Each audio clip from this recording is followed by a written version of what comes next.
Julukan Bapak Politik Identitas tak bisa lepas dari Anies Baswedan. Apalagi setelah dideklarasikan oleh Partai Nasdem beberapa waktu lalu sebagai bakal calon presiden. Justru semakin dilekatkan. Anies dan timnya berupaya membersihkan namanya dari kotornya politik identitas. Di beberapa media, Anies memberi komentar dan menanyakan bukti tuduhan tersebut. Hal ini pun ditanggapi oleh mantan kader Partai Nasdem, Nilu Jelantik. Nilu memilih hengkang dari Nasdem, gegara Partai Besutan Surya Paloh mendeklarasikan Anies sebagai calon presiden. Wanita asal Bali itu menyebut dirinya tak menyukai gaya politik identitas yang diusung Anies saat pemilihan gubernur Jakarta beberapa tahun lalu. Kamu bertanya minta bukti, ini jawabannya. Ini baru satu ya. Jutaan rakyat Indonesia bisa cari jejak digital Pilkada DKI 2017. Tulis Nilu Jelantik di media sosialnya @nilujelantik. Nah, nampaknya Anies menyadari framing yang bakal membatasi geraknya menuju capres. Lalu Anies pun masuk gereja, mungkin bermaksud mencuci noda politik identitas yang telah mengotori citranya. Mengutip artikel yang ditulis Budi Kasmanto yang disadur dari kompasiana.com, Anies datang ke gereja dengan memberikan bantuan. Dengan langkah ini, nampaknya Anies berhasil membangun citra sebagai gubernur yang mengayomi umat Kristen, korban utama politik identitas yang dia mainkan. Bahkan Anies berhasil membuat beberapa pemimpin gereja memuji-mujinya setinggi langit. Puja-puji pemimpin gereja tersebut yang dimaksudkan untuk menyangkal sebutan Bapak Politik Identitas dinyatakan setidaknya dalam 3 hal, yakni pemakaian stola, pernyataan bahwa dia meneladani karakter dan ajaran Yesus Kristus, serta pemberian gelar Bapak Kesetaraan Indonesia. Mengenai pemakaian stola, bukanlah pujian yang diperoleh Anies, tetapi malah sindiran dari netizen. Yohanes Akopong Corebima dalam populis.id menulis tanggapan netizen terhadap Anies yang memakai stola di peresmian sebuah gereja dengan judul Haleluya Puji Tuhan, Pak Anies Baswedan sudah jadi pendeta. Yohanes pun mengutip netizen yang menyindir dengan menyebut yang bersangkutan telah murtad dan kini menjadi pendeta. Mengenai sebutan Anies meneladani karakter dan ajaran Tuhan Yesus Kristus, ini pun para pemimpin gereja tersebut memberikan sekedar pujian kosong atau basa-basi. Bahkan ada yang menyebut mereka menjilat dengan nama Yesus. Rudi S. Widodo dalam siword.com menulis dengan judul Ketika Nama Yesus Digunakan untuk Menjilat Anies Baswedan.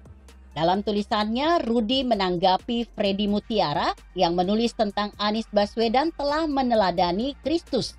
Rudi mengatakan bahwa dengan perkataannya itu, Freddy bisa dianggap melakukan penistaan agama.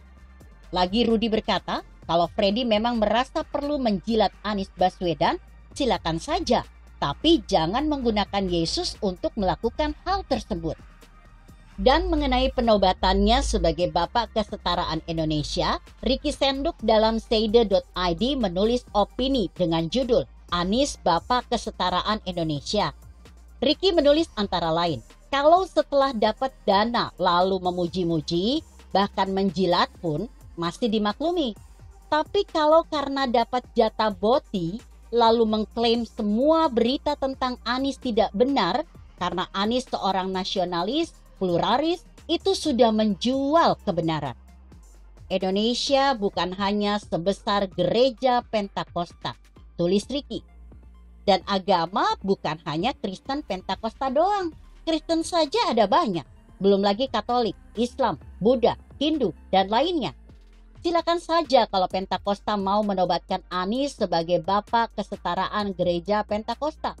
Tidak usah bawa-bawa Indonesia. Dilihat dari sisi gereja, tentu saja Anies tidak layak menggunakan stola karena ia bukan pendeta atau pejabat gereja. Ia juga tidak layak disebut telah meneladani karakter dan ajaran Yesus Kristus. Karena bahkan tidak seorang pun pemimpin gereja yang merasa layak disebut telah meneladani karakter dan ajaran Yesus. Terakhir, Anies lebih tidak layak disebut Bapak Kesetaraan Indonesia. Apakah dia telah mendamaikan atau menyetarakan kelompok pendukungnya dengan kelompok-kelompok korban politik identitas yang dimainkannya? Semua yang kelihatan seperti pujian tersebut di atas ternyata hanya pujian kosong. Para pemimpin gereja tersebut telah ngeprank Anies dengan memberikan sesuatu yang tak bermakna. Rupanya, dengan menerima pujian para pemimpin gereja tertentu tersebut, Anies telah melakukan blunder, bukan citra baik yang diperolehnya, malahan citra negatif di lingkungan gereja yang mungkin justru akan memperberat langkahnya menjadi Capres 2024. Jadi, usaha Anies mencuci noda politik identitas dengan masuk gereja ternyata sia-sia. Ia hanya mendapat puja-puji palsu dari beberapa pemimpin gereja yang tentu saja tidak berhak mewakili seluruh gereja-gereja di Jakarta, apalagi di Indonesia. Begitu kira-kira. Jika Anda berpendapat lain, tuliskan komentar Anda di bawah ini. Saya Emma, Karisma 90.